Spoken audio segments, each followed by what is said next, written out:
یہ رسول اللہ علیہ السلام کے ایک صحابی، ہر بندہ اس سے دو چار ہے، آ کر عرض کرنے لگے اللہ کے رسول علیہ السلام، میں جس شخص کے پاس کام کرتا ہوں نا مجھے ہر روز 10 روپے مزدوری دیتا ہے. روپے تو اب آئے نا، تب درہم اور دینار تھے.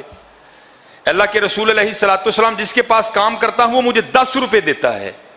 یا رسول اللہ علیہ السلام میری پوری نہیں پڑتی، آپ رحمت للعالمین ہے، حاضر ہوا ہوں کو دعا کر دیں کہ اللہ میرے 10 روپے میں برکت دے دے.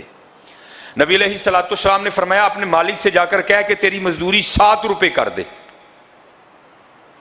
وہ کیا عرض کرتا ہے اللہ کے رسول 10 میں پوری نہیں پڑ رہی، کم پڑ جاتے ہیں، ادھار لینا پڑتا ہے. اللہ کے رسول علیہ السلام کہہ رہے ہیں اپنے مالک سے جا کر کہہ کہ تیری مزدوری 7 روپے کر دے، 3 روپے اور کم کر دے. صحابی تھے، ماننے والے تھے حضرت وہ لوگ.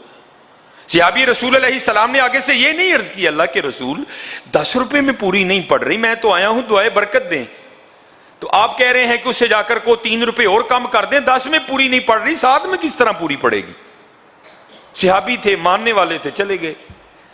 حدیث پاک میں ملتا ہے مفہوم کہ کچھ عرصے کے بعد نا وہ اس طرح واپس آئے کہ بڑے خوشحال آ کر عرض کرنے لگے اللہ کے رسول علیہ السلام میں حاضر ہوا تھا 10 روپے میں پوری نہیں پڑتی، دعائے برکت دیں. آپ نے فرمایا اس سے جا کر کو 7 روپے کر دے، 3 روپے کم کر دے.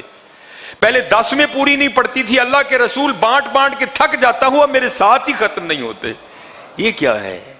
نگاہ نبوت تھی نا حضرت، چھپی چیزوں کو بھی دیکھتی تھی. آپ نے فرمایا جب تو آیا نا میرے پاس کہ اللہ کے رسول مجھے روز کی مزدوری 10 روپے ملتی ہے، پوری نہیں پڑ رہی، دعائے برکت کریں. تو جو اللہ نے مجھے علم عطا کیا ہے میں نے اس کے ذریعے دیکھ لیا تھا. کام تو 10 کا کرتا، ملتے تجھے 10 روپے تھے، لیکن کام تو 7 روپے کا کرتا تھا. 3 روپے کی تو ہڈ حرامی کرتا تھا، ڈنڈی مارتا تھا، ٹائم پاس کرتا تھا. اللہ پیسے تو اس کے بھی لیتا تھا لیکن باتیں کرتا تھا، ٹائم پاس کرتا تھا. کام تو 7 روپے کا کرتا تھا، 3 روپے کی ہڈ حرامی کرتا تھا، ڈنڈی مارتا تھا، ٹائم ویسٹ کرتا تھا. پیسے تو لیتا تھا کام کے، کام تو نہیں کرتا تھا. اس لیے 7 روپے حلال کے تھے، 3 روپے حرام کے آ رہے تھے. یہ ان 3 روپے جو حرام کے تھے یہ اس کی بے برکتی تھی کہ پوری نہیں پڑ رہی تھی. اس لیے میں نے کہا کام بھی 7 کا کرتا ہے، لے بھی 7. اب 7 جو آ رہے تھے وہ حلال کے تھے، اور حلال میں تو برکت ہے، حرام میں بے برکتی ہے. حضرت پہلے ہی نماز نہیں پڑھتے حضرت، اس کی بے برکتی آ گئی. اور اس کے بعد حضرت ہم سب کو ہی پتا ہے ہم کیا کیا کرتے ہیں، تو پھر کیا ہو گیا، ساری خرابی ہو گئی. نہیں حضرت، سسٹم کے تحت آؤ، جو اللہ اور اللہ کے رسول علیہ السلام نے عطا کیا ہے نا اس کے تحت آؤ. پھر دیکھو تو صحیح حضرت، صبح فجر پڑھو، سورہ یاسین پڑھو، تلاوت کرو، درود پڑھو، ذکر کرو، اور اپنے اللہ پہ بھروسہ کرتے ہوئے نکل جاؤ اپنے گھروں سے رزق کی تلاش میں. نکلنا تمہارا کام ہے، بھر کے بھیجنا اس کا کام ہے. حضرت یہ دیکھو نا حضرت، یہ چڑیا آپ غور نہیں کرتے.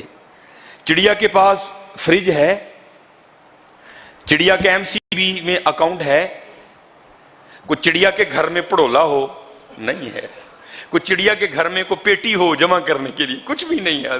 میری عمر بھی 37 سال ہو گئی، میں نے آج تک کبھی نہیں دیکھا کہ حضرت چڑیا دھرنا دینے کے لیے باہر نکلی ہو جی پوری نہیں پینڈی ساڑا کچھ کر لو.